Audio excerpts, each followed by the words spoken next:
The title of my presentation is Cause and Effect of Additional COVID-19 Medical Testing Requirements for Ongoing Fixed Firm Price Lump Sum Construction Projects in Saudi Arabia, a Qualitative Study. Introduction. The outbreak of COVID-19 disease, officially announced by World Health Organization on March 11, 2020, negatively affected engineering and construction projects around the globe as much as it affected societies in different ways and magnitudes. This study is conceptualized since it is in line with the researchers' current work for construction projects in SABIC and Saudi Aramco plant and facilities in Saudi Arabia. At the time of COVID-19, surprises of additional medical testing incurred to the contractors, which is not bailable or compensated as it is a fixed lump sum price contract. In addition to this, there can be strategies for future bidding price consideration for additional medical testing covering pandemic situations, since this situation might last longer. Statement of the problem. This study aims to identify the cause and effect of additional COVID-19 medical testing requirements for lump sum construction projects in Saudi Arabia. Specifically, it seeks to answer the following questions. What is the impact of additional medical testing requirements to the construction projects? How successful are the implementation of COVID-19 medical testing requirements of lump sum construction projects? Theoretical framework. COVID-19 guidelines and additional work requirements will impact work schedules and the productivity of the contractors. Now that the construction industry is adapting to its new normal with its increased cost base and productivity and scheduling challenges, many parties are looking to address the impacts of COVID-19 upfront in their contracts to the extent possible. This approach requires adjustment to standard forms and bespoke contracts, often in the form of a tailored COVID-19 clause. Parties should consider the following issues and provisions in future construction contract negotiations: compensation, delay entitlements, force majeure, changes or extra work clauses, changes in applicable law, payment scheme, suspension, and termination. Conceptual framework. Input, process, output, and feedback. Input, lump sum contract concepts, construction industry during COVID-19 pandemic. Process, literature review, interview of the respondents, analysis of data gathered. Output, cost of additional COVID-19 medical testing requirements of lump sum construction projects. Effect of and impact of additional COVID-19 medical testing requirements for lump sum construction projects. Recommendations of alternative ways to the company for COVID-19 mitigation. Scope and limitation of the study. Considering the nature of the study, it will focus particularly on determining the cause and effects of additional medical requirement in lump sum construction projects in Saudi Arabia during this COVID-19 pandemic. It will identify its impact on the construction projects since it continues to present challenges to the construction industry. In connection to this, the study is limited only to personal interviews since it has target date of submission, time restriction, and cannot extend the data collection process, and also problems with the scheduling of the interview depending on the free time and preferred date and time of the respondent. Significance of the study. With regards to its conditions, the study will contribute to a growing body of knowledge about the construction industry during the COVID-19 pandemic.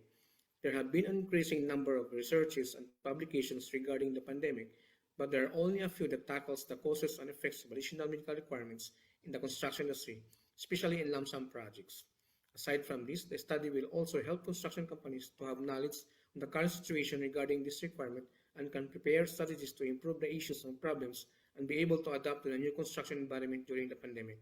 This will also benefit contractors and subcontractors, since the result can show them how to deal with the additional requirement in lump sum contract by knowing its cause and effect on the construction projects and instill particular actions which will increase the success of the project. Description of respondents. The target respondents of the study were client representatives, contractor and subcontractor employees in the Kingdom of Saudi Arabia. The majority of the respondents are engineers. However, consultants, contractors, safety leaders, and maintenance officers also took part in the survey. Additionally, they are presently employed on a variety of projects, including building construction, industrial projects, road construction, water engineering projects, and government projects. Methodology of the research. The study will use a qualitative method and facilitates a descriptive form of research design. To be able to achieve the objectives of the study, the researcher prepared an open-ended questions for the interview. The questions are constructed based on the objectives of the study and what the researchers wanted to know regarding the topic. Primary data will be collected from the selected respondents to be able to have an in-depth knowledge on the topic and be able to achieve the objectives of the study. Secondary data will be gathered through literature in order to have a background of research. These are from online libraries, books, databases, journals, newsletters, professional societies or bodies, international forum, conference, or seminar papers that can be found on the internet. Results and discussion. Based on the table presented and the percentage of respondent responses regarding the COVID-19 lump sum projects contract, medical testing and guidelines, COVID-19 practices impedes conventional safety, cost impact, extension of time, additional compensation. To sum up all the results of the study, it can be indicated that the cost of all the medical services and facilities to be built inside the construction site tends to exhibit a huge impact on the contracts. Also, it being a part of the Ministry of Health requirements is quite a huge influence on the overall budget that is to be allocated on the project. Causes of additional COVID-19 medical testing requirements. The COVID-19 pandemic caused disruptions in every industry. Medical testing is common or usual requirements for workers prior to joining the company or fit to work testing. COVID-19 medical testing is another requirement intended to assist the employer in providing a safe, healthful workplace. Aside it from being mandatory from the government, it affects the cost as well as the time of the project. There are some adjustments that were necessary just to comply to the medical requirements that also affects the project. It will be an additional budget, and if majority of the workers tested positive, it will delay the deadline of the project. The respondents explained that they were affected financially by this issue in terms of the fees for this test and delay in mobilization. Effects of additional COVID-19 medical testing requirements. In terms of drafting the construction contracts, the COVID-19 pandemic has left a lesson to the construction industry. Implementation of additional medical testing in some construction firms is deemed to have both positive and negative effects or impacts on the employee for their own good.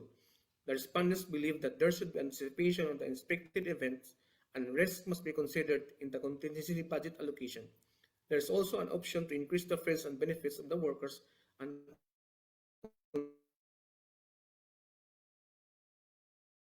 consider the health and safety as part of the contract. It can be indicated that the cost of all the medical services and facilities to be built inside the construction site tends to exhibit a huge impact on the contracts. Respondents' opinion on costs and effects of additional COVID-19 medical testing requirements. The respondents believe that even though the requirements do not fit too much in their work in construction, especially for those who are in a fixed price contract, the additional requirements help in considerable length to control virus spreading and ensure that all employees can safely do their jobs on site. The respondents believe that there should be clauses in the contract regarding medical insurance that covers these kinds of medical requirements as well as treatment. The respondents also believe that the contractors affected by COVID-19 implications can be relieved of deadline and associated liquidated damages and other delay effects as long as the contract indicated such scenario. Summary. In terms of drafting the contractor should review the contract agreement and should mention entitlement to claim an extension of project targets or deadline and amend and adjustments in the project's cost or additional charges in the contract agreement due to some circumstances that contractor cannot control caused by pandemic. For those who are in a fixed price contract, there is a need to allocate budget for health and safety so that the construction site will be prepared for these kinds of situations. When formulating the contract, one should include clauses that emphasize unforeseen circumstances. The respondents have different views regarding the situation of the contractor during the pandemic. Some say they can be relieved of costs and deadlines, but some say no. However, it depends on the starting of the date of the project. If the project started before the pandemic, then the contractor is entitled to the full compensation. However, those who are started after the pandemic, it might already be included in the special condition contract. Conclusion. Upon the conduct of the study, many different inferences were known. One important conclusion to be derived from the results of the study is that the implementation of additional medical testing and adhere to the policies and guidelines in some construction firms is deemed to have both positive and negative effects or impacts on the employees as well as the overall state of the company. However, majority of the respondents tend to take this additional precaution as positive process and that it is for their own good. Despite the effects of additional requirements in a fixed price contract project, it is the company's top priority to provide their employees with a workplace free from virus that causes death and to identify who is having the virus and immediately isolate to avoid transmission to the workers. From then, it will help the company from the stoppage of war. COVID-19 testing gives a massive impact to the project as well as to the company by strict compliance regarding testing. Project flows smoothly and the company can produce sufficient resources like manpower. Recommendations. This study recommends that there is a need to be very specific with what will be the risk mitigation plan and the coverage of insurance must be clearly written in the contract, especially if it's a fixed price. It can also be recommended that adding some provisional clauses in the contract for the cost incurred in the event of the occurrence of a similar situation in the future in the form of insurance coverage. It can also be recommended that rather than blindly accepting all the risk of increased material prices, or conversely, pushing all the risk onto the contractor, owners can then tailor their approach to clearly allocate the risk of increased price of materials between both owners and contractors. References. There are 32 references used in this study, and these are the following. Thank you very much, and God bless us all. Okay, thank you very much, sir. Our last presenter for this group is Engineer Dennis B. Villones, and going to present to us his paper, The Level of Awareness of Filipino Construction Professionals in Project Maturity Level of Construction Companies as a Project Success Indicator in Construction Industry in the Middle East.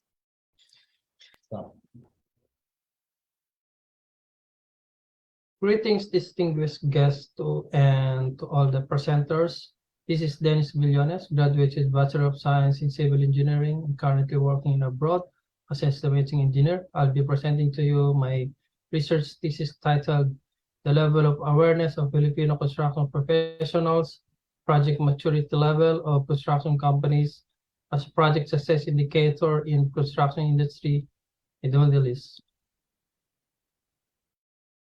Like other construction industries in other countries, the Middle East construction industry shared many of the challenges the industry is facing in other developing countries. Given the critical role of the construction industry placed in the Middle East, improving the performance of the industry should be a priority action. Project maturity models are used to assess the maturity of an organization and to ensure its efficiency and uniformity in delivering projects. In addition, these models are used to further improve the performance of the organization. Study reveals that the higher the organization's project management maturity level is, the better it boosts project performance. Nevertheless, it is vibrant to first recognize the requirements of such a maturity model in the framework of the AIM industry or sector. And a fully aware of maturity model also is one of the key to achieve success on projects. Filipino construction professionals are one of the key players in the industry, and development and improvement initiatives in the industry must consider ways of improving the capacity and capability of the construction professionals. Therefore, this study aimed to determine the level of knowledge of Filipino construction professionals in the Middle East with regards to project management maturity model. It was also attempted to find out the maturity level of the respondents in project management and compare that with the other studies. Project management companies, owners, contractors, and consultants could be informed about the gaps in the project maturity level awareness of engineers, since this can be impeding factors from achieving project success. Finding may enhance further development of weak project management knowledge after becoming familiar with the awareness of the respondents in project maturity level. These findings may help improve the project management knowledge, organization, and delivery system for a positive social change. The results may also help policymakers and professionals encounter successful project derives from the improvement of construction project management knowledge. The results may contribute to the knowledge of construction project management for the Middle East construction industry. This study aims to determine the level of knowledge of Filipino engineers in the Middle East related to project management maturity model. Specifically, it seeks to answer the following questions. What are the profiles of the participants in terms of highest educational attainment, lack of experience in the construction industry, current role in the construction industry? What is the project management maturity level of respondents? What is the awareness of the respondents in project management maturity model? Is there a significant difference in the level of awareness of Filipino engineers in terms of their demographic profiles? What is the impact of the level of knowledge of Filipino engineers with regards to the project management maturity model in the construction industry. What are the recommended steps to improve the knowledge of the engineers with regards to project management maturity models? Methodology. A quantitative survey research design was prepared for this study because it helps to collect data from the target respondents using a sampling theory and statistical tool for the analysis. The targeted population of the study were the Filipino engineers who are currently working in the Middle East. The study would utilize non-probability sampling, specifically convenience sampling. Inclusion and exclusion criteria would have been followed. Literature review and survey questionnaires had been used to collect the data for this study. The data gathered had been analyzed using the statistical package for social sciences. The results were encoded in Microsoft Excel. Presentation of data is in the form of tables.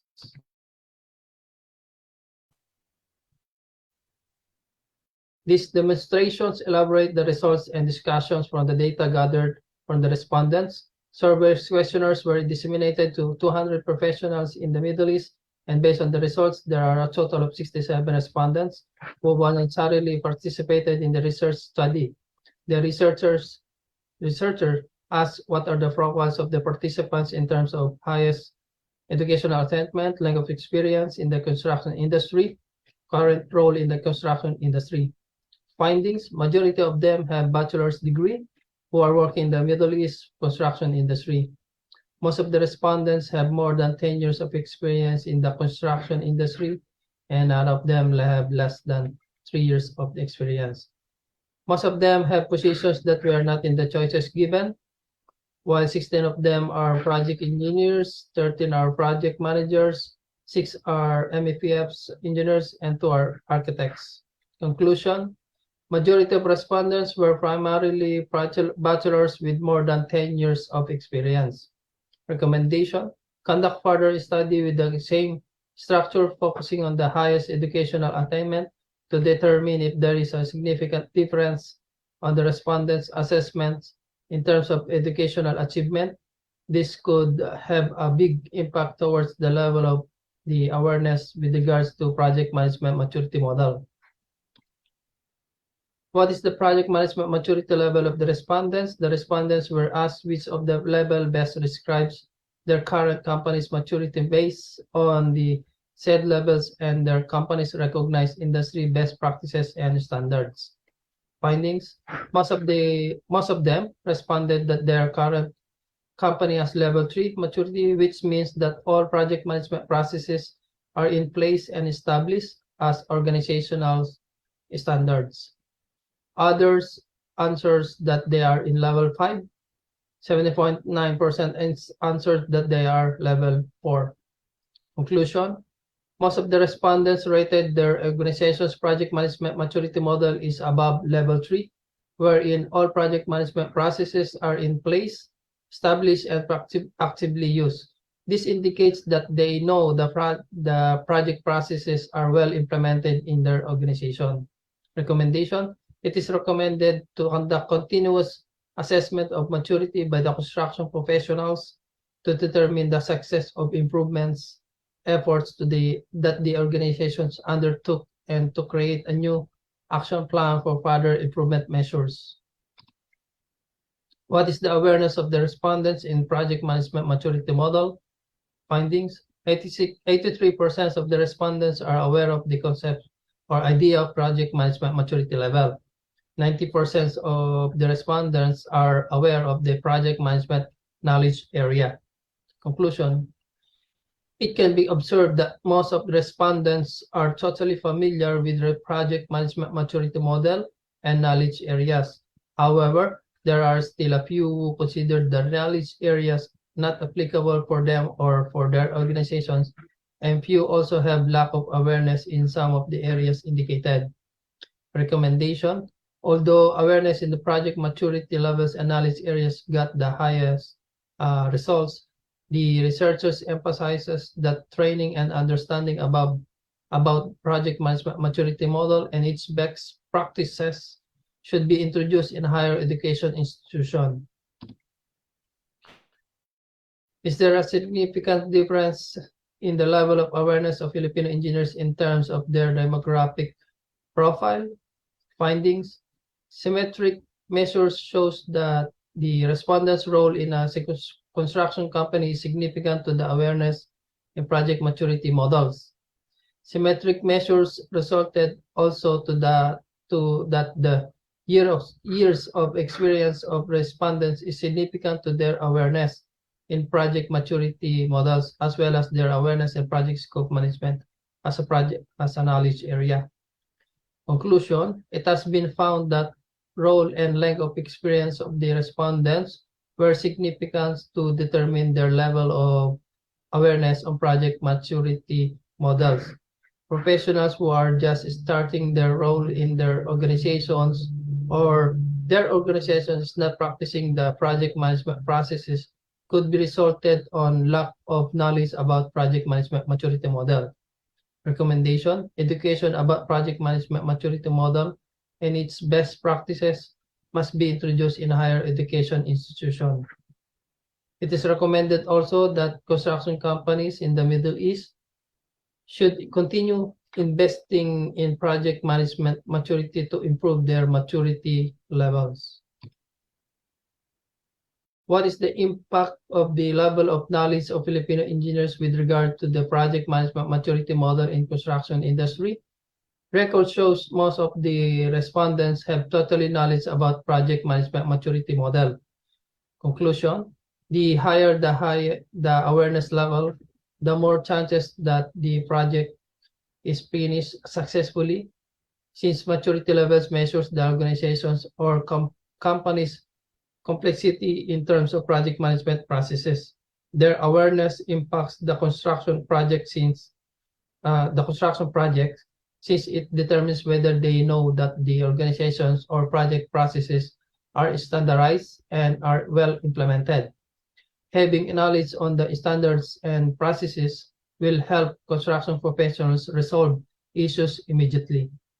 Recommendation, continuously improvements of organizations' maturity level can help professionals, construction companies in the Middle East to deliver a project successfully. These are the few lists of relevance references that have been utilized for this research. Concludes my presentations. Thank you.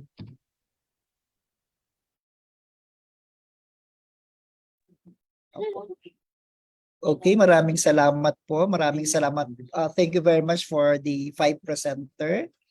And hopefully some of the listener learn a lot from our research. Okay, I'm going to see our chat box if there is a question from the audience. Ayan, there is a question here to presenter 1 and 2.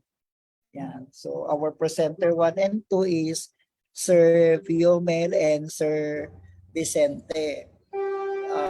This is from Sir Jomari Fajardo Pascual from SBC, and his question is, number 1, I recently worked with subcontractors that are Chinese national and they aren't familiar to either Filipino or English language.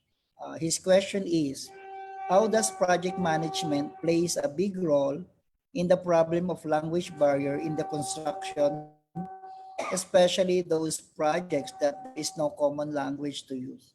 So this question is for presenter number 1 and 2. Yeah, Sir Viomel and Sir Vicente. Thank you very much, sir. Good day, and thank you for that questions. Actually, I don't have any experience working with Chinese, but I have similar. It's like working with some Indian nationals and Bangladeshi. So what we are going on that project management, if you have a knowledge on that background of handling challenges, is that usually we have to hire supervisors with the same nationalities so they can interpret and explain properly the methods, policies, and procedures of the construction project. I hope I answered the questions. Thank you.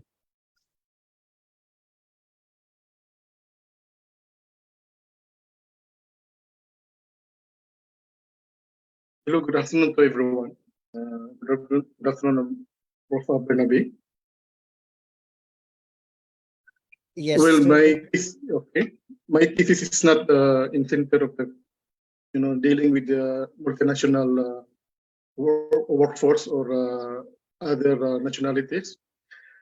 But right now, in my recent projects, I have dealing with lots of nationalities, like like mostly Indians or Bangladeshi, where I always dealing with them in daily construction works. So what I will do if I will deal with them, I will not go directly, to deal with them, especially with laborers or what other who are not supervisory section.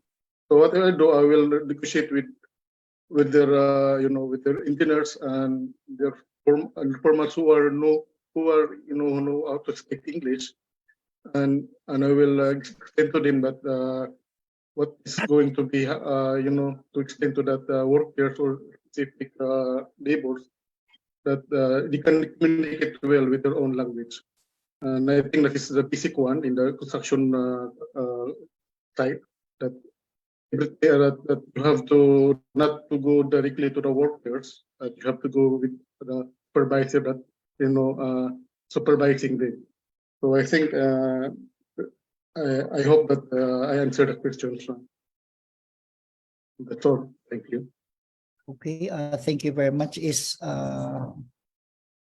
Okay, according to Sir Jomari Pardo as well, thank you very much, sir, for your answer to his questions. Also, I would like to also throw this question to Sir Dennis Villones, because his research is all about Filipino construction professionals in a project construction companies in Middle East. So what will be also the barrier of the professional Filipino construction engineer or professional in the project, sir?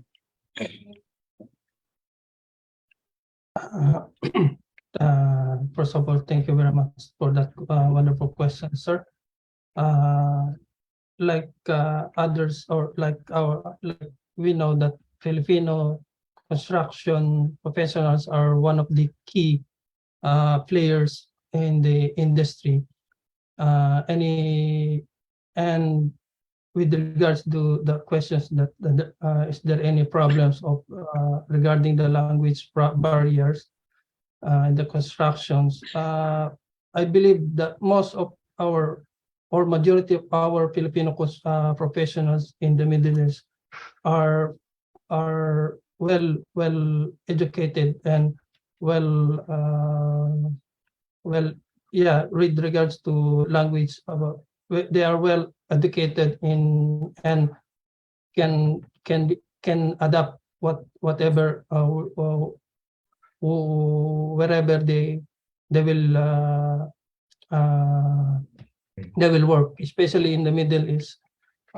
English here in Middle East, English is the most familiar language that that has been using. So I don't think that language barriers for Filipino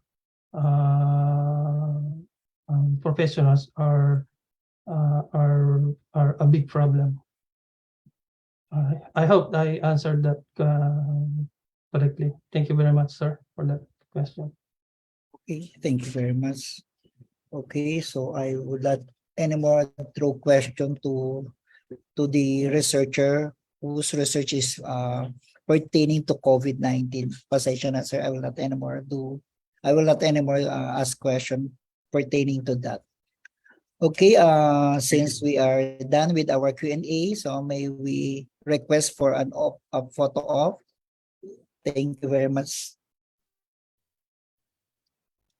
For the photo op, opportunity, 2, 3, 2, 1, smile. Isa pa po. In 3, 2, 1, smile. Okay na po. Thank you and congrats po. Okay, thank you very much to our 5 presenter again, and let's move to another group of presenter.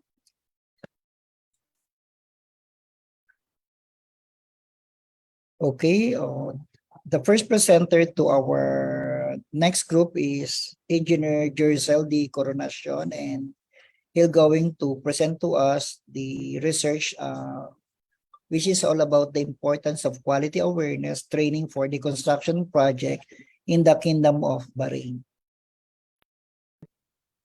Good day to everyone. The title of my thesis is The Importance of Quality Awareness Training for the Construction Project in the Kingdom of Bahrain. Introduction. In this generation, and because of the competitive market, quality has assumed a much larger role than its traditional meaning. It has been adopted as an organizational or corporate philosophy, where it can no longer be the sole responsibility of the production worker to create acceptable product or services. Quality is a dynamic issue that needs continuous improvement. In general, quality can be specified as the ability of product or service to fulfill the requirements and expectations defined by the customer. In broad sense, quality is anything that can be always improved. This study is relevant to construction project in the Kingdom of Bahrain, since another aim of this research is to propose or suggest a strategy to have a better quality awareness training. This will also be beneficial to construction employees and organization. This will make them realize the importance of quality awareness training, not just for their project, but also for themselves. Having proper training will also hone their skills in their field. Methodology. Research design. The study will employ a quantitative design. Data will be gathered using an organized survey questionnaire, and the data will be broken down utilizing quantitative techniques. A sampling method will be used since it will be advantageous in cost reduction, collection time, as well as overall accuracy of data. Random sampling will be used to ensure that the sample taken is representative of the entire population, and voluntary response judgment, which is a design of non-probability sampling, will also be used. The chosen respondents are engineers, QA/QC engineers, project engineers, QA/QC manager, and project managers. Voluntary response judgment implies that participants will be requested to volunteer to partake in the study, with no one being forced to partake if there is no interest. To be able to gather data, a questionnaire will be prepared by the researcher based on the literature review. This will be distributed online via email or SurveyMonkey. But before distribution, the identified respondents will be contracted 2 weeks in advance to explain the study and obtain their consent to be part of this research. The questionnaire will be divided into 2 parts. Section 1 will include the profile of the participants, such as age, sex, size, educational attainment, position in the construction project, years of experience. Section 2 aims to identify the importance of quality awareness training for construction projects. In this table, a 5-point Likert scale range from 1 to 5 will be adopted in the questionnaire. Responses on the assessment of the responses are ranked as follows, with numerical rating from 1 to 5, verbal interpretation from totally disagree to strongly agree, and the range interval from 1 to 2, 1.8, which is totally disagree, 1.81 to 2.6, and so on.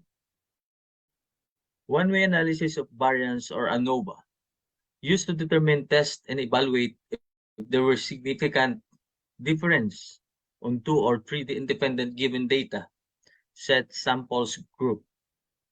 The one-way ANOVA procedure produces a one-way analysis of variance for a quantitative dependent variable by a single variable. Analysis of variance is used to test the hypothesis that several means are equal. This technique is an extension of two-sample t-test. If the computed F statistic value is greater than critical value at 0.05 level of significance, we reject the null hypothesis that there is no significance difference between the variables. Otherwise, do not reject the null hypothesis. A statement of the problem, findings, and conclusion. 1. What is the profile respondent in terms of age, sex, highest educational attainment, length of experience? Findings. In terms of age, it represents the most of the respondents are between 40 to 49 years old, which is 31.5%, followed by those who are 30 to 39 years old, 29.6%, and those ages from 50 and above, which is 27.8%. There are also those who are between 20 to 29 years old, which is 11.1%. In terms of sex, it shows the majority of them are male with 83.3%, while there are only 4 female participants with 16.7%. In terms of high educational attainment, the majority of the respondents have bachelor's degree with 92.6%, while there are only 4 respondents who have master's degree with 7.4%. In terms of years experience, majority have already more than 10 years of experience, 72.2%, followed by 8 to 10 years of experience with 13% and 3.7% for both 1 to 3 and 3 to 5 years of experience. Conclusion. Most of the respondents in the construction industry are mostly male with the ages ranges from 40 to 49 years old, having a bachelor's degree with more than 10 years of experience. Number 2. How does the respondent assess the importance of quality awareness training in the construction project in the Kingdom of Bahrain? The assessment of the importance of quality awareness training for the construction project in the Kingdom of Bahrain emphasize that utmost mean value of having the necessary quality-related training. With 4.8 weighted mean, the other lowest is only 4.4, which is still on the good results.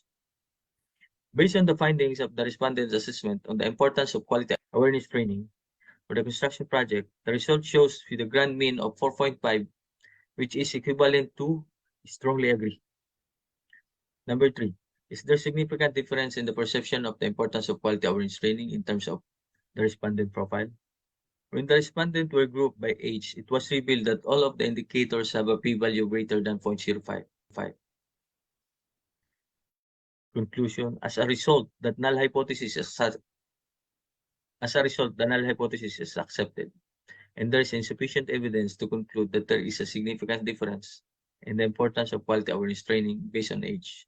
When the respondents were grouped by sex, it was discovered that there is 2 significant with a p-value lower than 0.05 and 18 not significant. As a result, there is insufficient evidence to conclude that there is a significant difference in importance of quality awareness training when grouped by sex because the majority of the indicators are not significant. When the respondents were grouped according to highest educational attainment, all of the indicators were found to have a p-value greater than 0.05.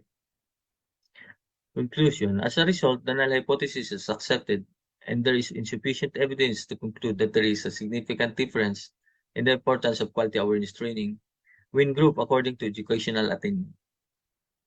When the respondents were grouped according to years of experience, all of the indicators were found to have a p-value greater than 0.05. As a result, the null hypothesis is accepted, and there is insufficient evidence to conclude that there is significant difference in the importance of quality awareness training when grouped by years of experience. And the number 4, and the last one, what are the programs and activity proposal to be made after knowing the importance of quality awareness training for the construction project in the Kingdom of Bahrain? Based on the assessment of the respondent on the importance of quality awareness training for the construction project, the highest mean value is 4.8, which is that it is necessary to have a quality-related training. Conclusion. Training is an important part of the improving performance because it increases individual and organizational competency. As a result, it is necessary to have a program and activity for annual quality awareness training in construction project. Recommendation. There is a need for the coordinated interaction of government, statutory professional bodies in private and public organizations and sectors to ensure the appropriate development of quality awareness training. To meet the construction industry's objectives, needs, and all-around promotion of quality in construction industry, the study also recommends more active participation from the management and the employees in quality awareness activities, since this will offer them various opportunities to learn through experience, given the deficiencies in the educational system towards the topic. There is also need for research that will identify the training content that is beneficial not just for the organization, but also the employees as well. It is necessary to determine if there are also challenges in inviting participants to join quality awareness training to improve the promotion of it in organizations. References. Thank you. Thank you very much, Sir Jorcel. Okay, our next presenter is Engineer Raimundo F. Grapa II, and he's going to present his research, which is all about assessment of project documentation practices.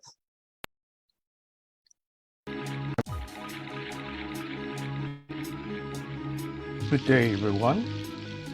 I'm Raimundo F. Grapa II, and my thesis title is Assessment of Project Documentation Practices.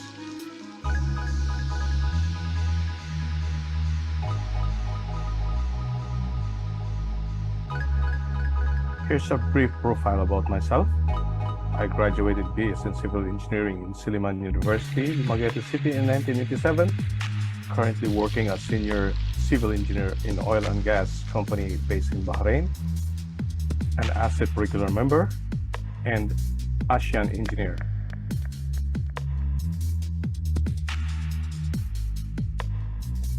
Construction projects are unique and dynamic in nature. Each project has its own demands of quality, time, and resources. Construction documentation plays a vital role from planning until the demolition phase. Thus, this study is carried out to assess the project documentation practices in order to identify the level of importance of project documentation and the level of significance of project documents in a project life cycle.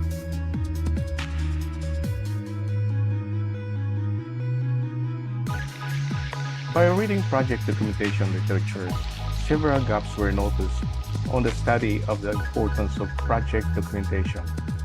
There are studies that focus only on the pre-construction and construction phases, and some only tackled what are the necessary documents during post-construction, but does not talk about its importance. Difficulties in retrieving archived documents for an existing facility is a frequent problem to all. This study aims to close the gap by assessing the project documentation practices from various engineering and construction companies in the Kingdom of Bahrain.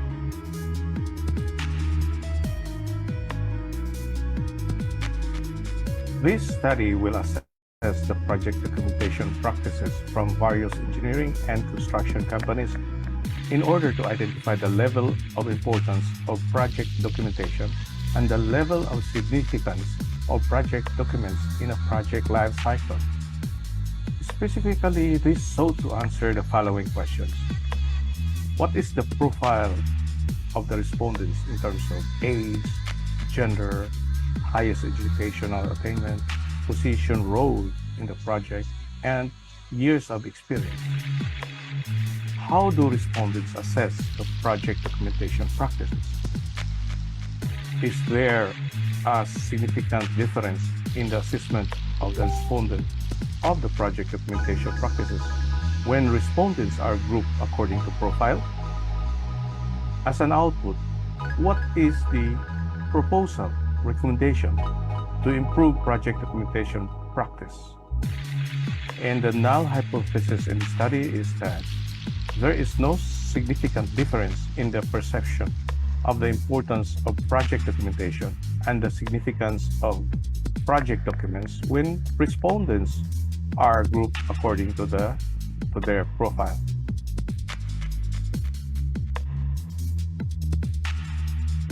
Statement of the problem number 1.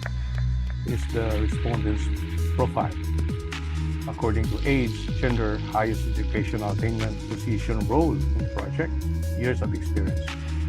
And we have the findings here, and the conclusion in the study is majority of the respondents are of matured age, males with bachelor degree, civil engineers, and more than 10 years of experience who are dominant in giving their opinions. And the recommendation for statement the problem number 1 is the profiling results in this study can be utilized as reference for future studies from other regions as comparison in the GCC countries.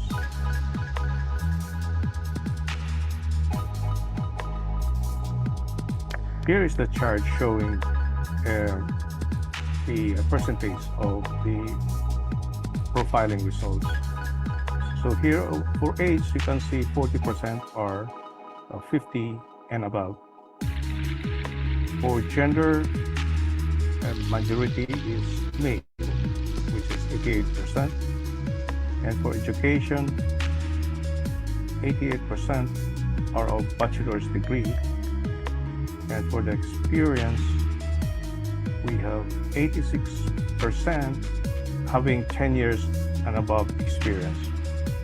And in the position, as you can see here, 43% belongs to civil engineers.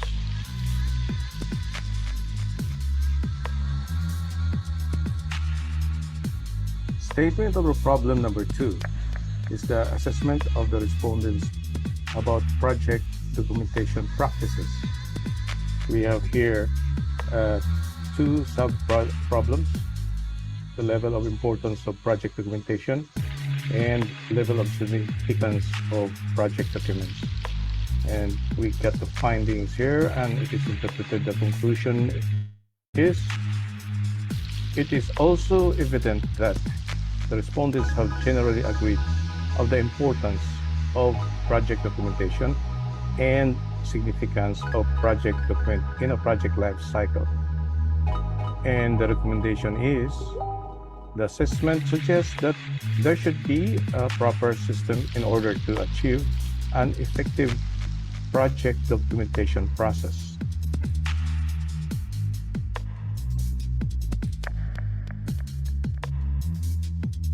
Statement of the problem number 3.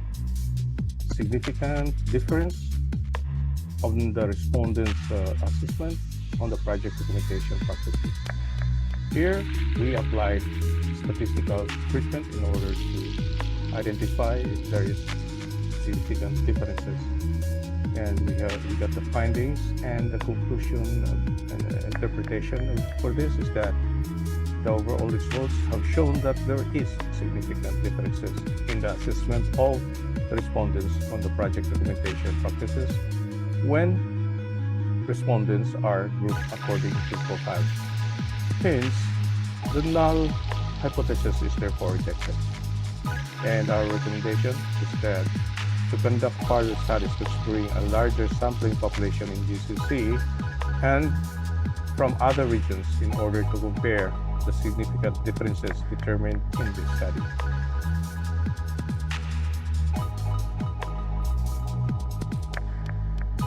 And finally, the recommended guidelines to improve project documentation are as follows.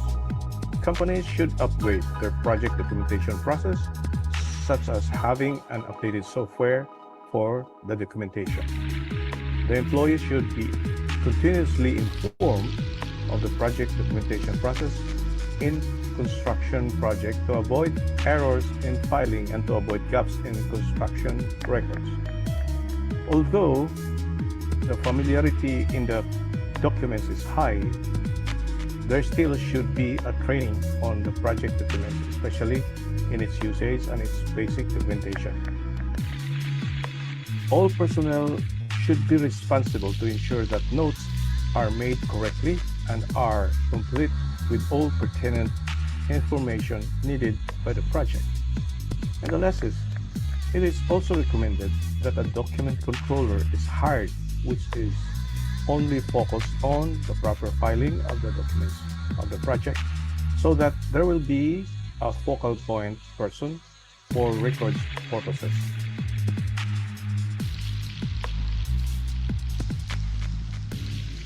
That ends my presentation. Thank you so much. Thank you, sir. Thank you very much, Sir Raymond. Okay, our next presenter is Engineer John Makadangdang, and he's going to present his paper entitled "The Cause and Effect of Inadequate Workforce in Construction Projects."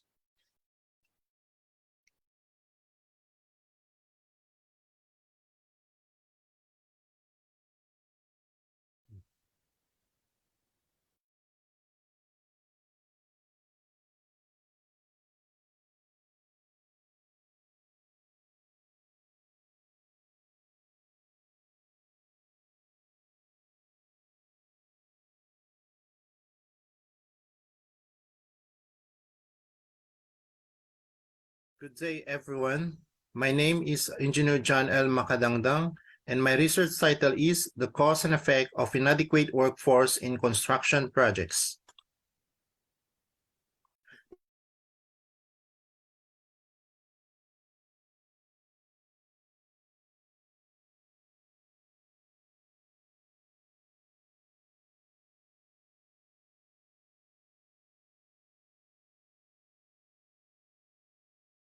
Everywhere as a low-status job. With this, the younger generation do not want to work in the construction workforce and choose to do other jobs instead. This results to lack of manpower in the construction industry since other skilled workers are now aging and retiring. Statement of the problem. This study will determine the cause and effect of inadequate workforce in construction projects in the Kingdom of Bahrain. Specifically, this sought to answer the following questions. What is the profile of the respondents in terms of age, sex, highest educational attainment, and length of year work experience? How does the respondent assess the cause of inadequate workforce in the construction projects? How does the respondent assess the effects of inadequate workforce in the construction projects in terms of quality, cost, and time? What are the mitigation strategies to improve the inadequacy of construction workforce and retention of manpower in the construction projects? Theoretical framework. The immediate effects of this shortage are already visible in troubled projects, troubled businesses, and rising insurance claims. The current workforce shortage is due to downsizing from the recession, experienced workers aging out, and lack of interest from the upcoming generations, as well as the high demand of the current construction boom that spans various market sectors simultaneously. During the recent economic downturn, many construction projects were suspended, postponed, or abandoned altogether, and rampant layoff ensued. These workers had to find a new jobs professions to make a living, and so many left constructions and simply have not come back. Conceptual framework. Conceptual framework consists of input, process, and output. In the input, it is the description of the respondents, profile of the respondents, going to the process through survey, statistical treatments, and analysis of results. For the output will be the results for the assessment for the cause and effects, and then strategies to mitigate the problems of inadequate workforce. Scope and limitation of the study.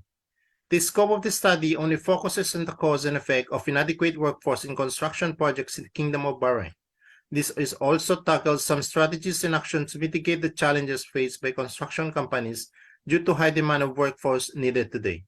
The survey will only be distributed to project engineers, project managers, planners, consultants, since they are directly involved in managing the construction workforce on site. Thus, any other department in the chosen company or organization will not be involved in this study. Significance of the study.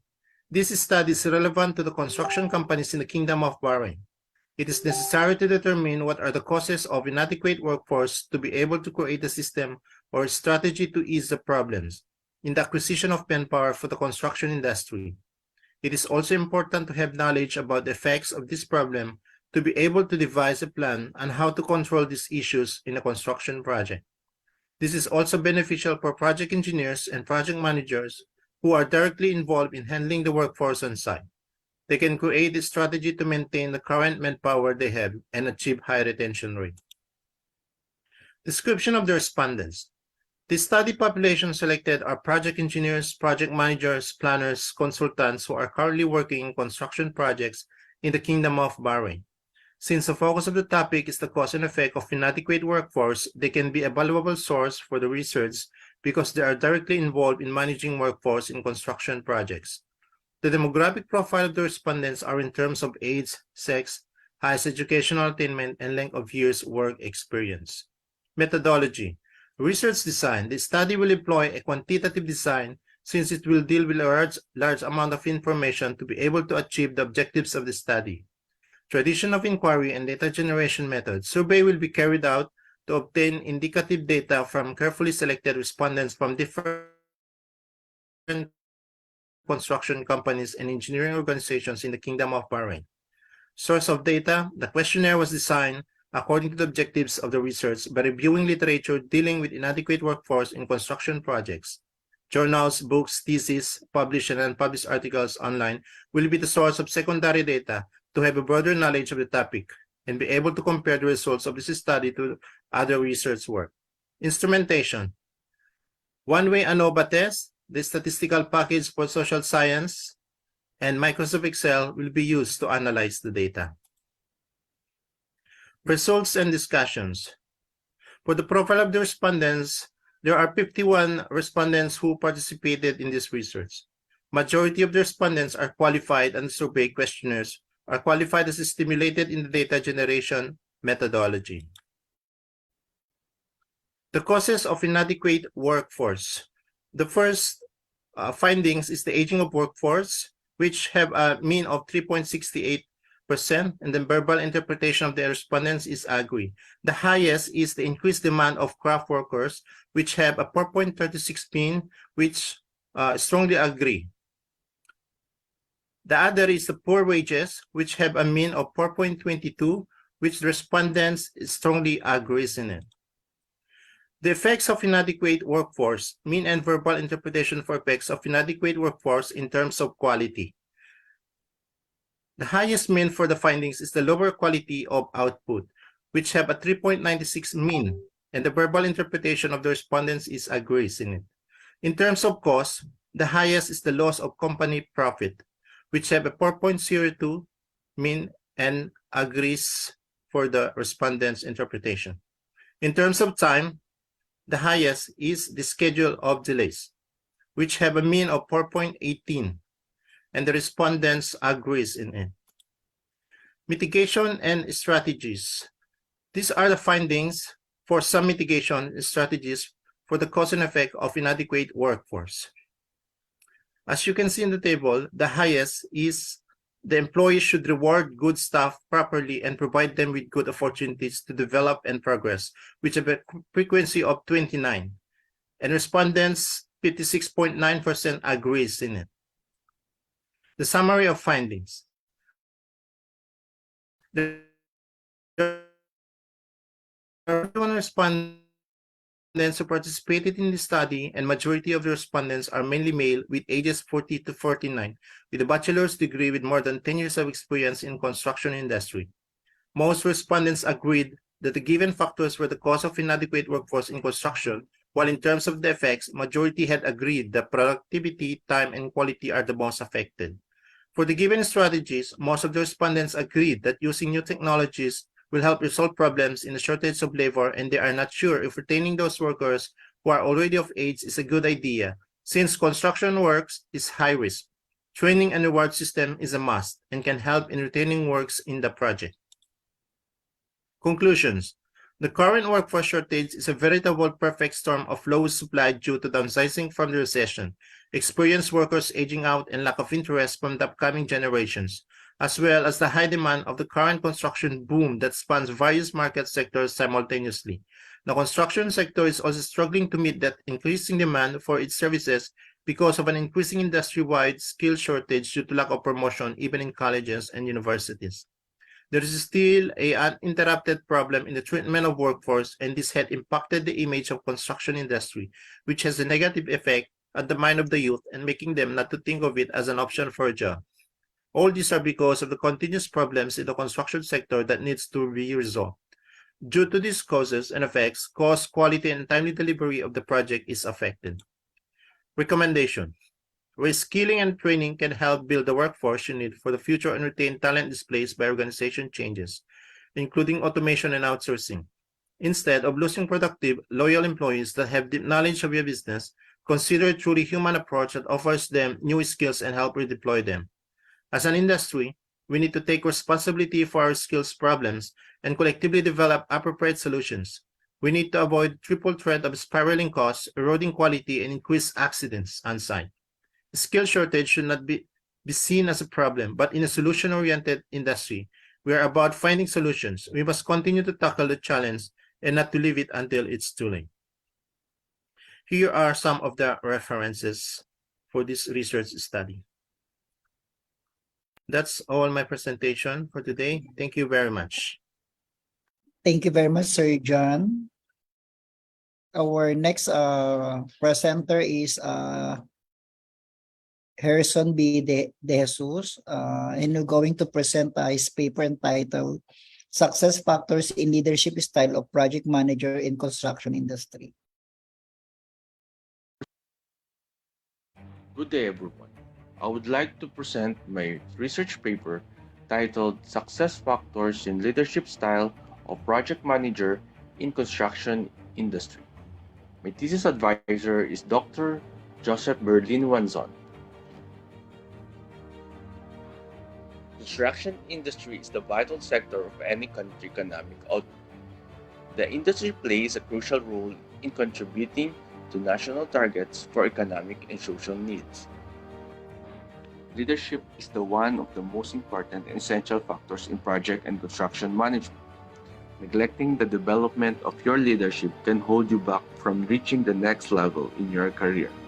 Leadership are core to ability as a project manager to influence, develop trust, and earn the respect and commitment of your team members in helping you to better manage projects. Leadership style of project manager is important in success of project.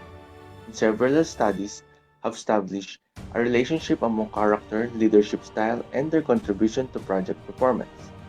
In some research have demonstrated that problem with poor project productivity is related to leadership style and organization performance. Furthermore, the study will assist project manager in identifying and assessing the sort of leadership style they utilize, as well as improving their abilities to encourage successful leadership performance.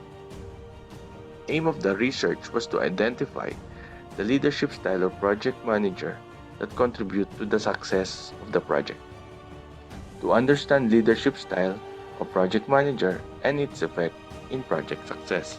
To help understand which leadership style of project manager is more appropriate in enhancing better outcome.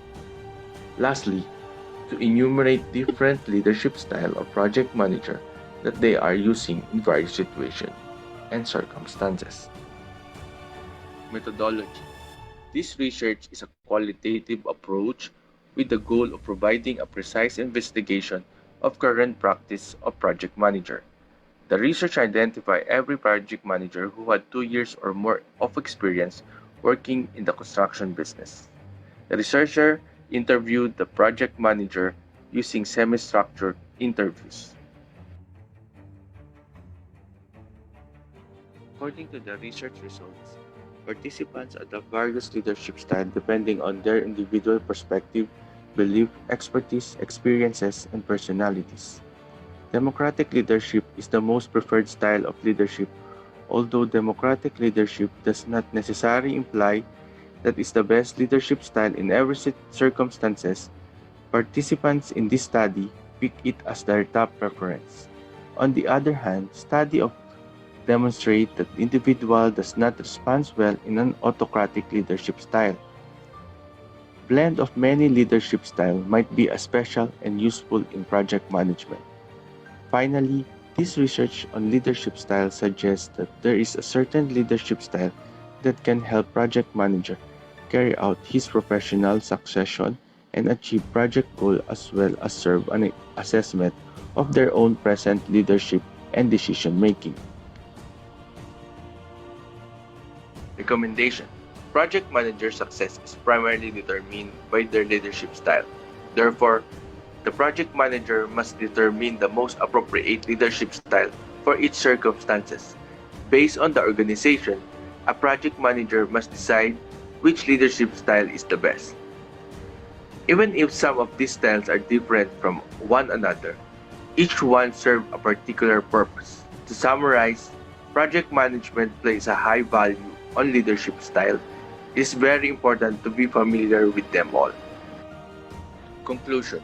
The purpose of this study was to identify the most important leadership style required for successful completion of construction projects. Projects are completed by people who involved in the whole process of project execution and completion. Thus, project management not only requires an efficient project manager, but also a qualified leader who can lead the team effectively.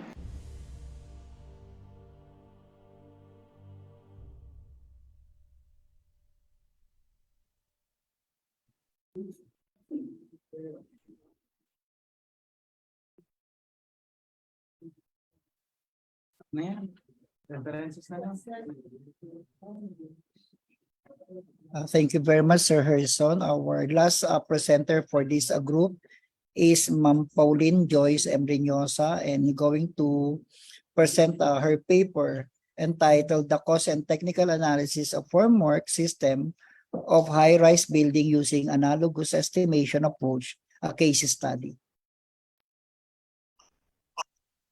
Okay, good afternoon. I am Engineer Pauline Joyce Reynosa, and I am from Polytechnic University of the Philippines. So now I am presenting my papers. In front of you, this is my title. So the cost and technical analysis of climbing formwork system in high-rise building using analogous estimation approach, a case study. So in construction of high-rise buildings, selecting an appropriate climbing formwork system with the consideration of the characteristic of the formwork has not been done systematically and reasonably. Evaluating an effective climbing formwork system must include the considerations of construction costs, the lead time, the quality, the safety, and environmental health issues.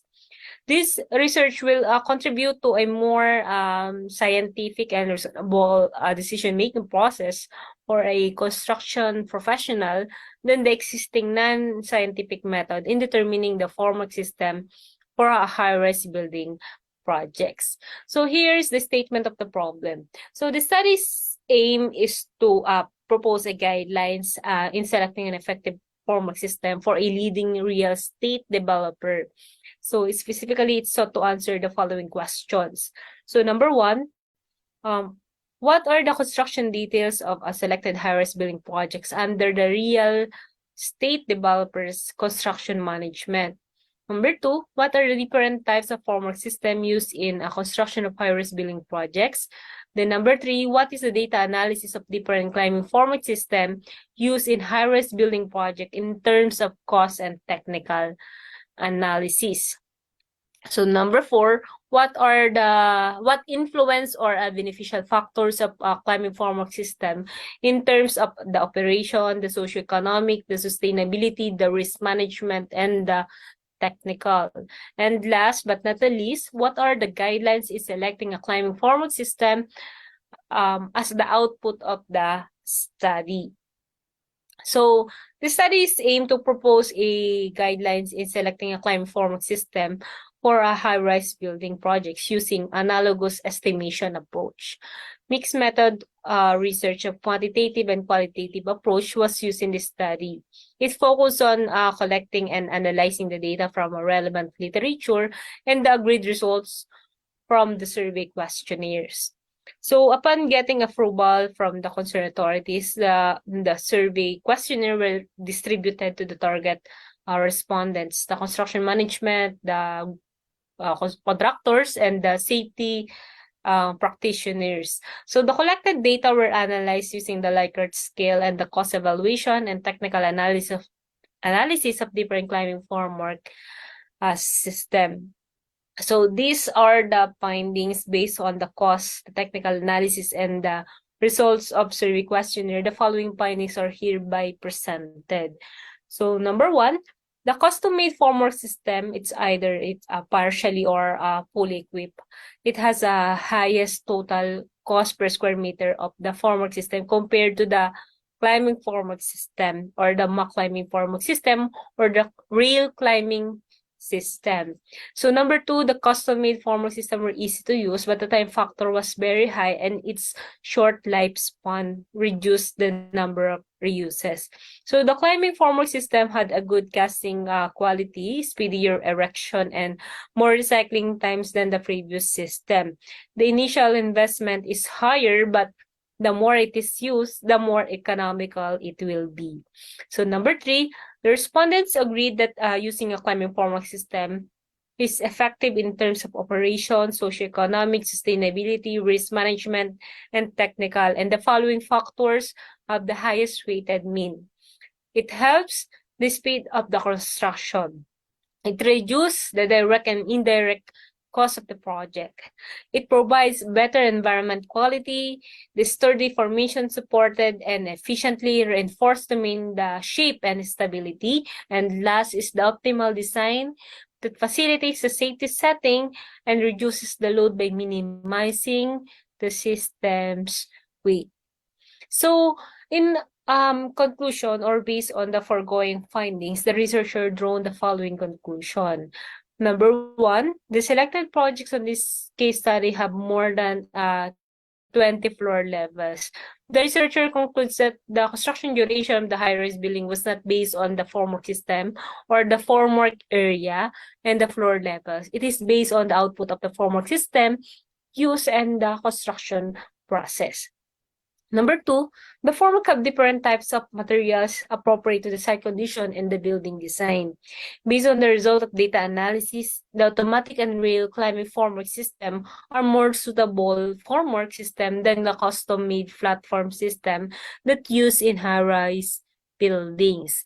So number 3, the respondents strongly agreed on different beneficial factors in climbing formwork system regarding the operations and sustainability.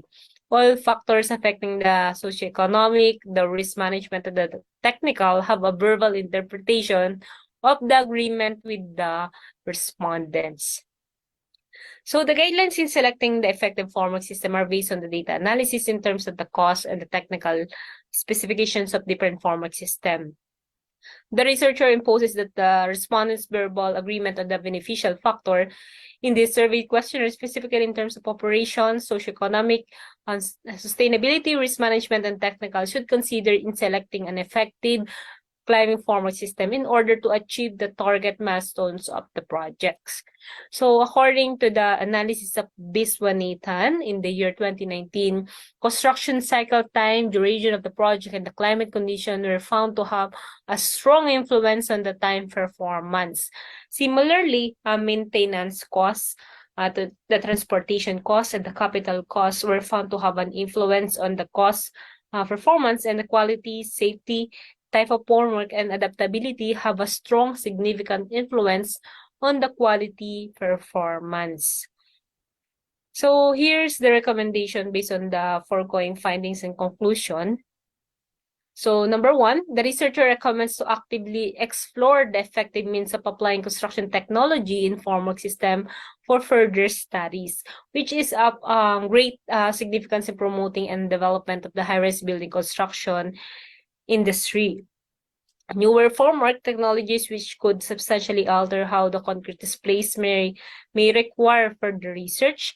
Then the number 2, the researcher recommends having a further research study covering the climbing formwork system for the monolithic beam slab column to enhance the questionnaire that would consider other probable factors. In future studies, the comparison and validation on the effectiveness of using the selected climbing formwork system with the result of this study should be made. And last but not the least, here are the proposed guidelines in selecting an effective climbing formwork system in high-rise building. So we have a cost analysis and technical analysis. For the cost analysis, the type of the material components used should be considered, the net cost of formwork or platform system, the possible supplier's discount, and the buyback of the materials, the cost of design and engineering drawings, all taxes involved, the cost of transportation in and out, So the training needed for skilled workers and the possible loss or gains in manpower productivity.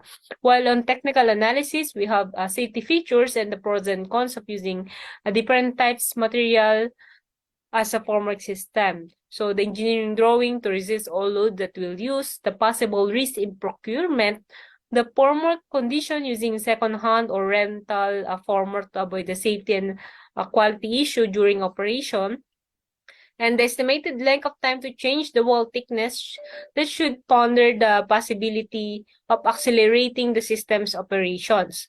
So next is the tower crane requirement. Next is the flexibility of working areas with an internal climbing tower crane and access for reinforcement during the punch listing. And last, the lead time delivery of the component that may affect the project duration. So, okay, that's all. Thank you very much to all of you and had a good day. Thank you very much, Ma'am Pauline. Okay, I think let's go. Let's proceed to the two last remaining presenter for this day.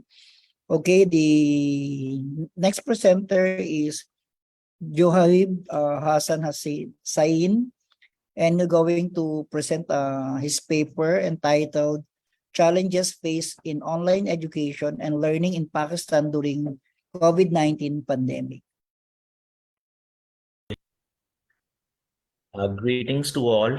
My name is Zohaib Hassan Sain, and thank you for allowing me to present my paper. And the title is Challenges Faced in Online Education and Learning in Pakistan During COVID-19 Pandemic. Introduction. In order to ensure that students are not left without a way to learn and to stop the virus from spreading, the authorities suggested adopting alternatives to traditional learning techniques in situations after the sudden closure of educational facilities due to the appearance of COVID-19. E-learning is the name given to the formal educational system that uses electronic resources. The use of computer, technology, and the internet is the essential element of e-learning, but teaching can take place inside or outside of classrooms. When the COVID-19 virus emerged, the conventional educational approaches were replaced with online learning, since social meetings at educational institutions were thought to represent opportunities for the virus to spread. Meanwhile, the use of technology in educational systems has long been a subject of debate on a global scale. Similar to this, using ICT in Pakistan is advised to get the best outcomes because it improves teachers' pedagogical skills and encourages students to engage in active learning. The Higher Education Commission urged university administrators to start offering online courses. The Higher Education Commission in Pakistan overcame several obstacles and deserves praise for maintaining pragmatism during the crisis by providing technical support to colleges and developing a number of online education policy guidelines. In a significant worldwide interactive learning experiment, schools and institutions all around the world have abundant in-person instruction in favor of online learning. Professionals use the tools of internet and current software and technology to think outside the traditional conceptions of education in order to excel in their careers. This points to a great opportunity for educational services to reconsider how schools operate in order to meet contemporary economic demands. This study tries to uncover issues that online learning and education in Pakistan during the COVID-19 pandemic encountered. The Focus 6 universities of Lahore City's management faculty and students made up the research population. Teachers and administration received two different sorts of questionnaires, while students receiving a polling survey to complete using Google Form. The statistical study of the outcome uses a descriptive approach. We have obtained encouraging discoveries through the evaluation of data that highlight some of the difficulties and offer recommendation. Statement of the problem. This research is aimed at identifying the challenges faced in online education and learning in Pakistan during the COVID-19 pandemic. And the research questions are: what challenges have students and teachers faced in online education and learning during the COVID-19 pandemic in Pakistan? What recommendations can be suggested in order to overcome the challenges faced in online education and learning in Pakistan during the COVID-19 pandemic? As you can see, the conceptual framework in front of you, indicating the independent variables and a dependent variable. These are the research hypotheses. Methodology. The research has followed an exploratory methodology. This strategy is being used to determine the difficulties encountered in online education and learning in Pakistan during the COVID-19 pandemic. 6 universities were chosen as a sample because they had the trait of being public institutions authorized by the same provincial government. The selection of the sample is justified by its similar environment resilience on a similar exceptional ministry location and natural setting. The students and faculty of the 6 institutions that were the subject of the study completed 99 questionnaires for each university. Findings based on students' viewpoint. According to the students, multimedia forms of the scientific method are one of the most important ways that online education and learning is used. According to students, the main challenge to the implementation of e-learning is the poor quality of internet services. The students showed that there are drawbacks to e-learning, with the one being that it puts more pressure on students while lessening the workload for teachers. They also concurred that time management is no doubt a success factor, but it was a big challenge during the COVID-19 pandemic. Findings based on teaching staff viewpoint. According to the teaching staff, one of the most important advantage of e-learning is that it fosters students' technological proficiency.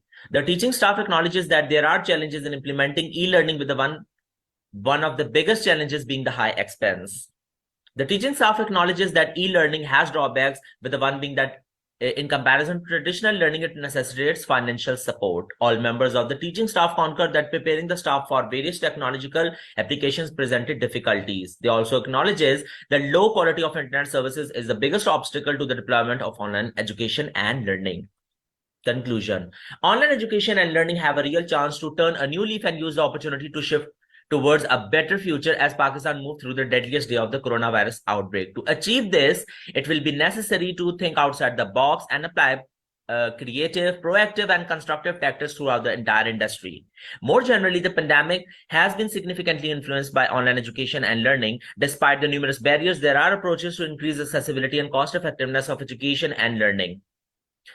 Online learning is currently poised to transform the educational landscape in Pakistan and around the globe. However, in order to benefit from progress in this field, a significant change in pedagogy will be required. Recommendations. In the era of the COVID-19 pandemic, when face-to-face teaching and learning were severely lacking in the educational system, this study helps one to develop a practical dread of online teaching techniques and problems. This study offers strategies for faculty members to better incorporate technology into their pedagogical practices and provide an effective replacement for face-to-face instruction. According to the study finding, pupils did not show much interest or engagement in coordinated lessons. As a result, it is advised that teachers use interactive communication-based tools and activities to stimulate students' attention and encourage engagement in order to support their e-learning. To provide a suitable working environment, parents and institutional leaders should assist their students. The Higher Education Commission should develop a policy to enable internet access for learning purposes, and the institution should establish an IT support section for students and teachers to provide technical support. Additionally, a suitable channel should be established to oversee how well teachers are doing in achieving the best results. Management authorities should use a well-designed learning management system appropriately for this purpose while assessing remote teaching and learning. To deal with unforeseen occurrences that may arise in online education and learning, a contingency plan should be developed. These are the references. Thanks for your attention.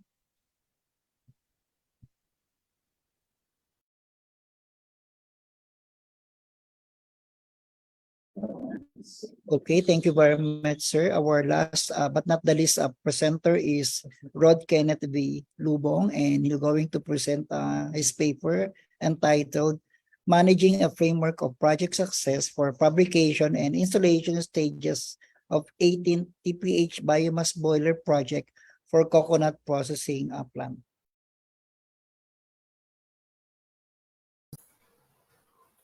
Hi everyone. My research presentation is entitled Managing a Framework of Project Success for Fabrication and Installation Stages of 18 Tons per Hour Biomass Boiler Project for Coconut Processing Plant.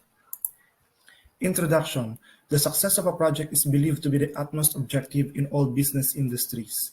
Traditionally, the definition of success is the degree where goals and expectations are being met. However, numerous projects continuously fail to succeed, unable to fulfill commitments or schedules, exceed project costs, unable to meet quality requirements, and create disappointing outcomes even on the early stage of the project due to several factors. Thus, it is significant to determine these critical success factors that may hamper the success of a project. The knowledge on CSFs in construction projects is one of the keys to an effective and efficient project delivery and performance. Together with project success, they are considered as a means for the improvement of project effectiveness. To define and measure the success of a project, there are several success criteria to be identified. But according to Turner, CSFs cannot be determined if the SC or success criteria were not defined and identified at the beginning of the project.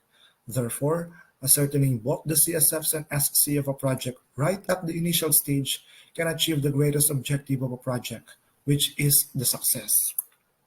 Project success. Project success has often been measured with a simplistic formula, perceived as unequivocal. Such measures have defined success as meeting the objectives of the project budget and schedule and achieving an acceptable level of performance. This is the traditional view on project success. The focus on the triple restrictions of scope, deadline, and cost. However, defining success depends on the perspective. For this phase, we have two systematic steps, and that is number 5, design survey questionnaire, and number 6, administer, distribute, and collection of survey questionnaire. The third phase is the statistical analysis and interpretation, which also has 2 steps, that is perform analytic hierarchy process, and number 8, analysis and interpretation of survey result. And the final phase has 1 systematic step, and that is development of framework, develop and propose a framework based on critical success factors and success criteria. Research setting. This research study focused on an 18 tons per hour biomass boiler project for a coconut processing plant located in Mindanao region of the Philippines. The project commenced in November 2021 and terminated in December 2022. The project management methodology used is adherent to Project Management Institute, Project Management Body of Knowledge, an industry framework that incorporates best practices in project management. The fabrication procedures and quality standard of the project will adhere to American Society of Mechanical Engineers, ASME, Boiler and Pressure Vessel Code. The project employed a third-party inspector from an authorized inspector agency to monitor the quality control program elements of the project and assure compliance of fabrication process with the code requirements. These complexities of the project make it ideal to study the success factors and criteria, especially on the fabrication and installation stages. Meta-analysis. The research methodology had utilized the meta-analysis to identify and determine all CSFs and SC necessary and appropriate for fabrication and installation stages of boiler project. Meta-analysis is a comprehensive or systematic review and a statistical procedure where data are being collected from different existing studies. For SC or success criteria, the study determined the 5 most recognized SC with highest frequency and appeared 10 times or more in existing literature. Pareto analysis.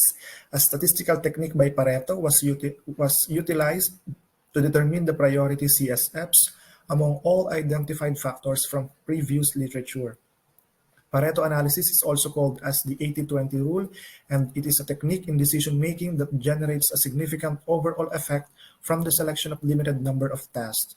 It separates the vital few from trivial many. The vital few focus on the 20% crucial factors, while the trivial many are responsible for the remaining 80% factors. Expert consultation.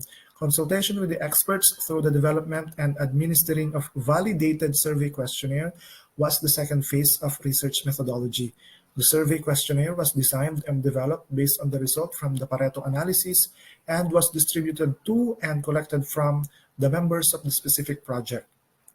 According to Fay and Khan, experts should have the following criteria. Letter A, at least 30 years old. Letter B, more than 10 years of professional experience. And letter C, stay in a particular company for more than 10 years. Statistical analysis, analytic hierarchy procedure. The study utilized analytic hierarchy process, or AHP, as a as a statistical tool which was developed by Thomas and Saati in 1980. It is a structured technique for organizing and analyzing complex decisions based on mathematics and psychology. AHP provides a rational framework for a needed decision by quantifying its criteria and alternative options, and for relating those elements to the overall goal. It means any complex problem can be decomposed into several sub-problems in terms of hierarchical levels, where each level represents a set of criteria or attributes related to each sub-problem. Results: project success criteria and critical success factors. From meta-analysis, this study found a total of 66 success criteria. The criteria were combined and reorganized to create a more concise and well-comprehensive list of success criteria. The 5 most recognized success criteria with the highest frequency or appeared 10 times or more in existing literature were chosen. And these SCR: client and stakeholders satisfaction. Number 2, project implications and impact. Number 3, cost budget. Number 4, time schedule. And number 5, quality performance.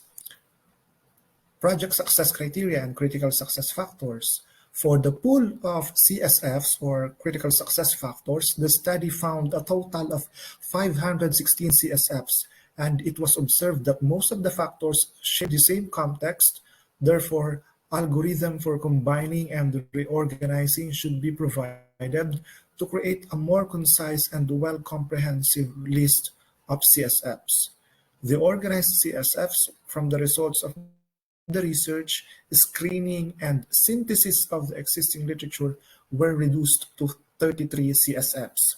The study established the priority CSFs using Pareto analysis, wherein there are 7 CSFs identified as the vital few, or the 20% from Pareto analysis.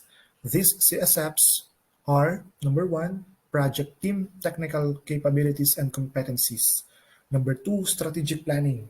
Number 3, project control. Number 4, monitoring and feedback mechanism. Number 5, communication and coordination. Number 6, adequate resources. Number 6, stakeholders and client consultation. And number 7, commitment to project goals and objectives. Statistical analysis and interpretation. Individual pairwise comparison matrix was developed for each group of the project team to compare the results and ranking prior to consolidation of all completed research surveys. So for top management, this is the pairwise comparison matrix. For project sponsor and project manager, these are the pairwise comparison matrix. For the functional managers or line managers and client, these are the pairwise comparison matrix. And the consolidated pairwise comparison matrix reveals that CSF number 2 ranks first, CSF number 4 ranks second, CSF number 3 ranks third, CSF number 5 ranks fourth, CSF number 7 ranks fifth, CSF number 1 ranks 6th, and CSF number 6 ranks 7th. The results from the pairwise comparison matrix of all experts were consolidated to determine the overall priority CSFs based on their weight and ranking. From the performance of AHP, the consolidated results of priority CSFs as shown in the last slide are ranked as follows. Rank number 1, strategic planning. Rank number 2, communication and coordination. Rank number 3, project control, monitoring and feedback mechanism. Rank number 4, adequate resources. Rank number 5, commitment to project goals and objectives. Rank number 6, project team technical capabilities and competencies. And rank number 7, stakeholders and client consultation. Figure 2, framework of critical success factors and success criteria for project life cycle of biomass boiler projects. In conclusion, in relation to the specific objectives of the study and the attained results from the conducted survey and statistical tools, The following conclusions were derived. Number 1, the study determined the 5 most recognized success criteria with the highest frequencies on existing literature, specifically client and stakeholders satisfaction, project implications and impact, cost budget, time schedule, and quality performance. The consolidated ranking of priority CSFs is as follows. Again, strategic planning, communication and coordination, adequate resources, project control, monitoring and feedback mechanism, commitment to project goals and objectives, project team, technical capabilities and competencies, and stakeholders and client consultation. Number 3, based on the established CSFs and SC from meta-analysis, experts consultation, and application of Pareto analysis and analytic hierarchy process, the study developed a framework that can be considered by all project participants in the boiler fabrication and installation, as well as to future projects that have the same processes and organizations. Project organizations need greater effort in considering factors and criteria during project implementation to deliver effective and efficient quality of works and service. This can certainly serve as a guide to monitor critical success factors and focus on criteria that would lead to project success. Number 4, based on the established CSFs and SC, sorry, this was just repeated. Same with number 3. Thank you, everyone. Hello, ito na yung ano mo, rango mo. Thank you very much, sir, for your presentation. Okay, thank you very much for the presentation.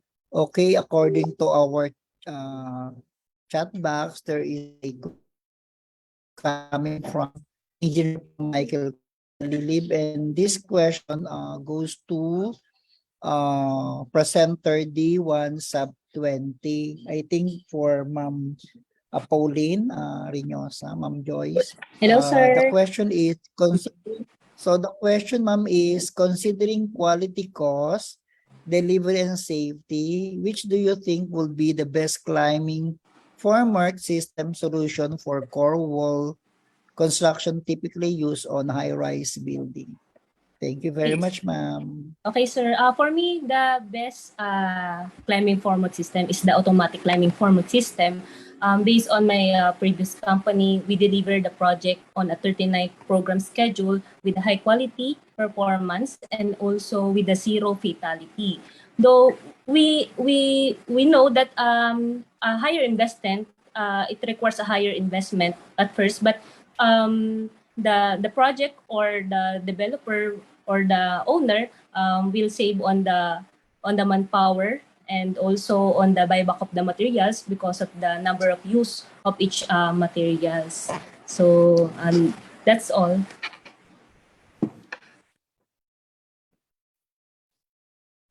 Is the answered satisfied our question? Okay, if there is another question goes to Sir Herson De Jesus, and the question is this: according to your findings, what causes autocratic type of leadership fail?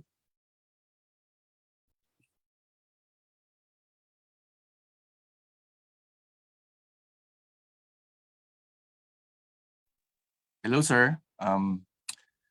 Based on my findings, sir,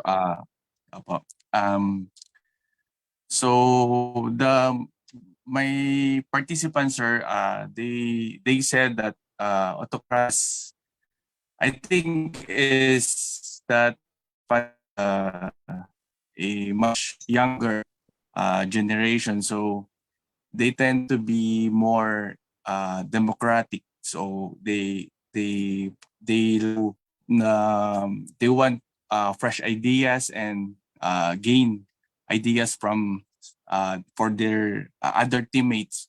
So, sir, I think they do not prefer autocratic because they don't want to act individual or as a individual, but they tend to be more a group decision. Thank you, sir. Thank you very much, Sir Herson. Another question goes to Sir Suwaib Hassan Sain. According Yes, sir. to, okay, the question is, what is your motivation in writing this research?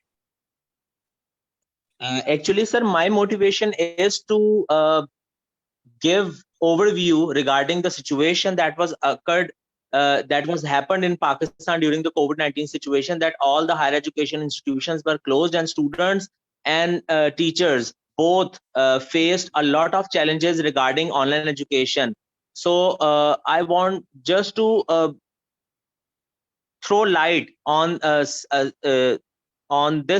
through this topic and show people that how we have faced such situation and how we have tackled the situation within our country.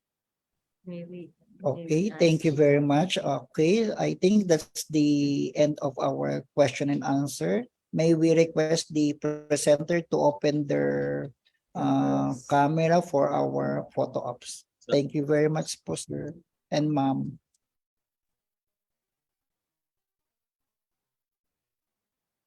In 3, 2, 1, smile po. Isa pa po. In 3, 2, 1, smile. Last na po. In 3, 2, 1, smile.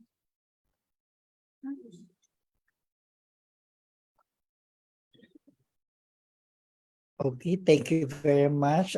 May we request our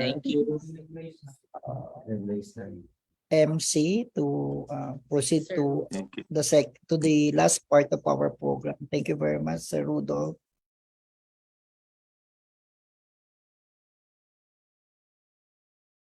Yes, Sir Michael John, yes.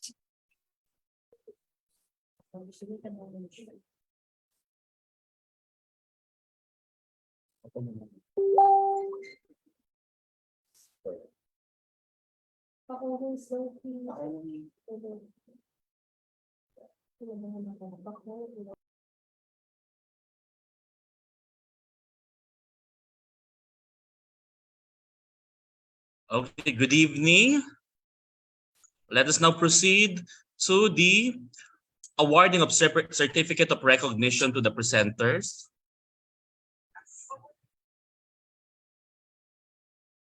Technical.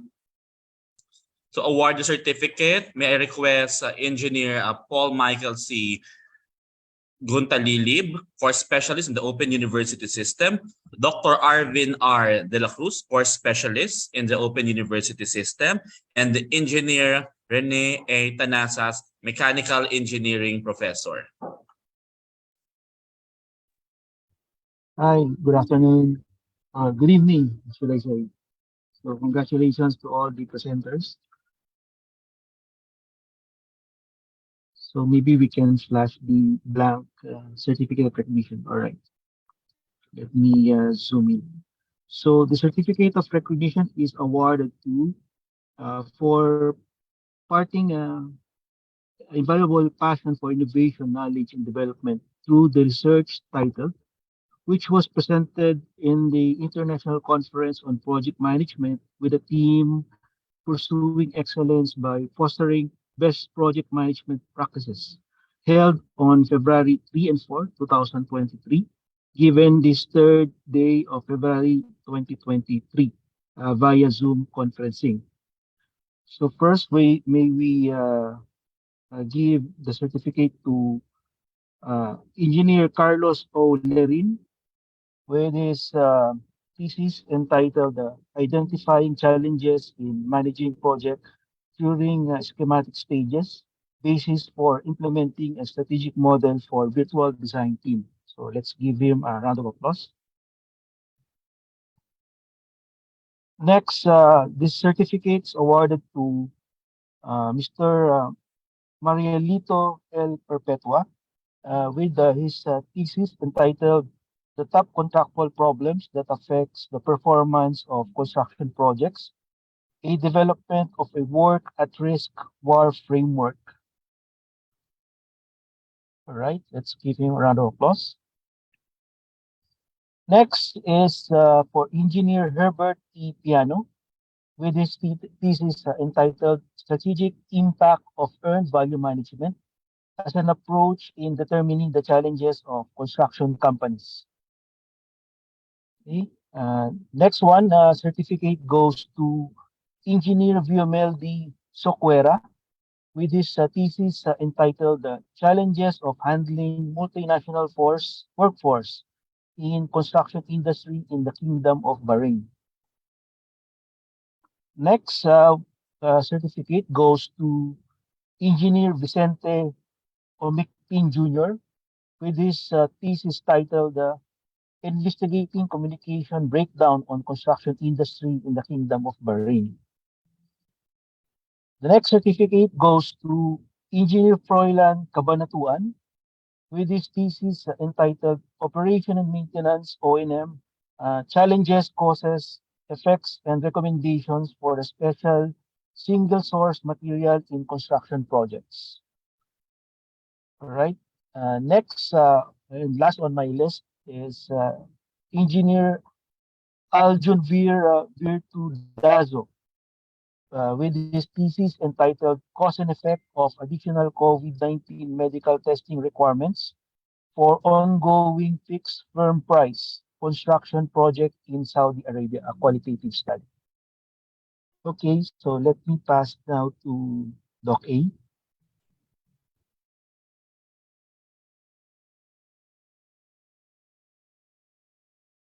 So, sir, back to you. Thank you, sir.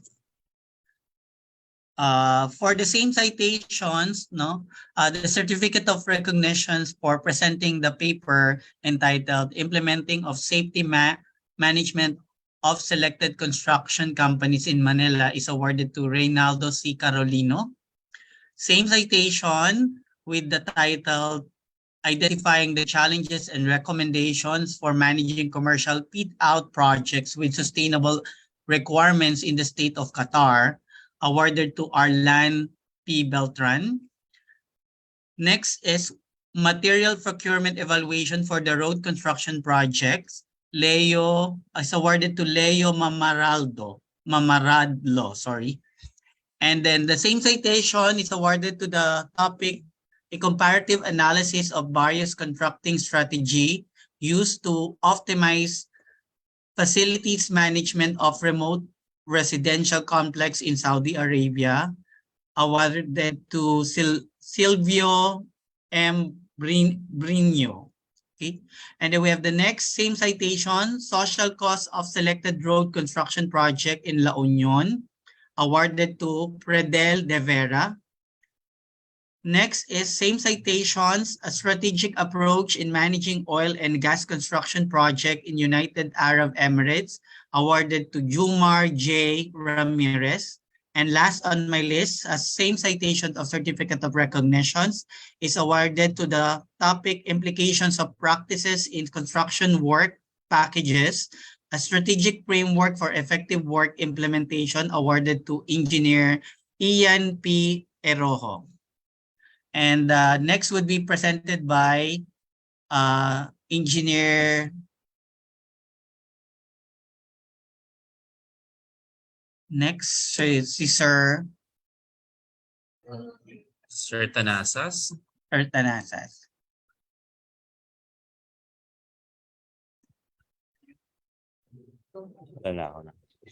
Okay, same citation.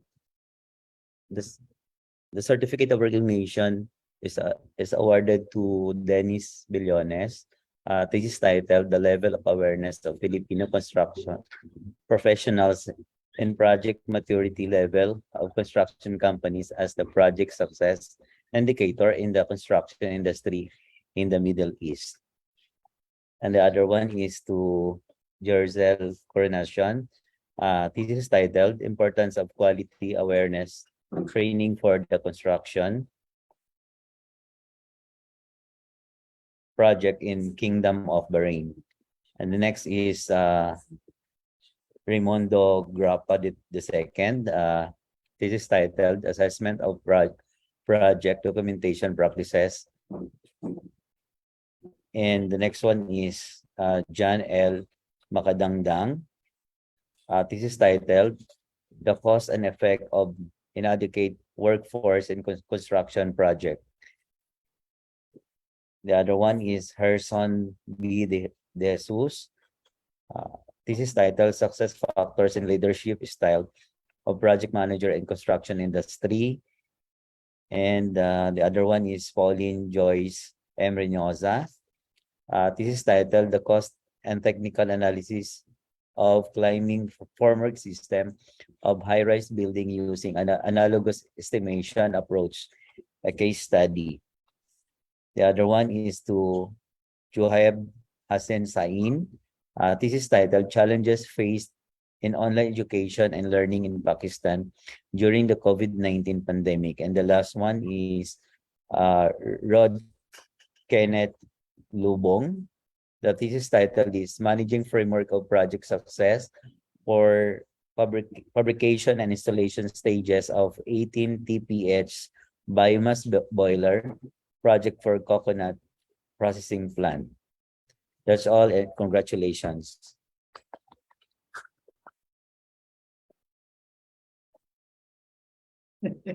Picture. So for our final photo opportunity, may we request everyone May I to request? Okay, everyone to camera. open your camera for final photo opportunity for the D1 of the second International Conference on Project Management.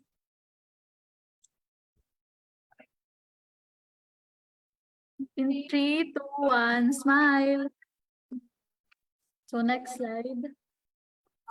In 3, 2, 1, smile. So next slide. 3, 2, 1, smile. And for the last slide. In 3, 2, 1, smile.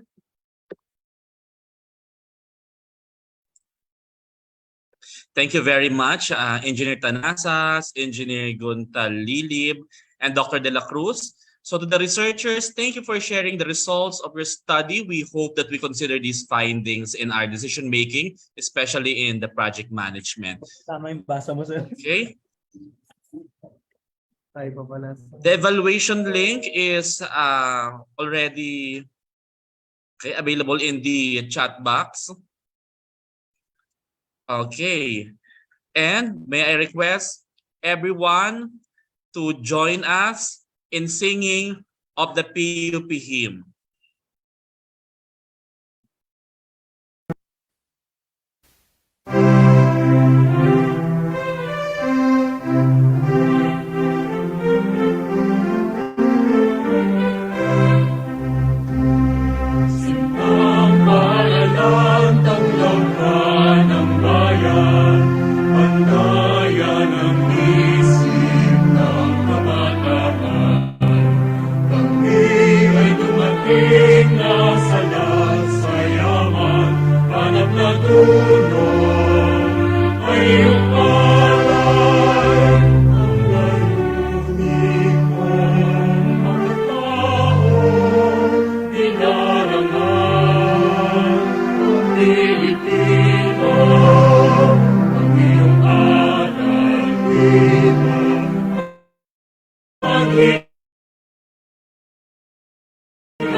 Thank you very much.